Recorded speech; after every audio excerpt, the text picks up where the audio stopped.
Mr. Cohen has cooperated. So what happened today is that Michael Cohen, President Donald Trump's former fixer and longtime attorney, appeared in a courtroom in New York and pleaded guilty to lying to Congress about the extent of a deal that the president's company, the Trump Organization, was planning to do to build a Trump Tower Moscow during the 2016 presidential campaign. Cohen lied about the extent of his conversations, not only with people in the Trump Organization about this deal, but that they went on a lot longer, further into the campaign than we previously knew. He also, what we learned from the court papers is that he actually personally discussed this deal with the president, who was then a candidate at the time, and also briefed his family members about it. So what we're getting from these new court documents is a much more vivid picture of how far along this deal went and who knew about the deal while they were also doing, carrying out the presidential campaign.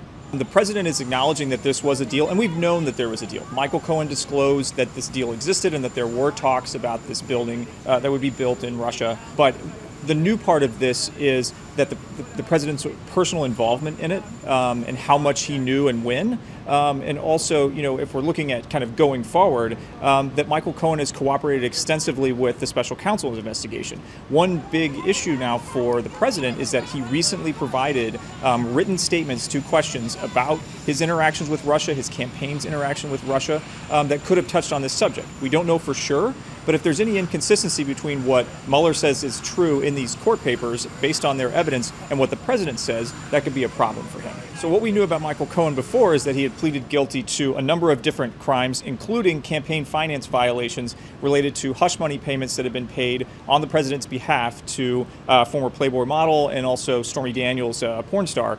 And so this is now kind of connecting that Cohen case, which previously didn't have a Russia connection, to the special counsel's investigation. And so what this shows is that he has been providing a significant amount of information to their investigation, that they do consider it to be material to what they're investigating and pursuing.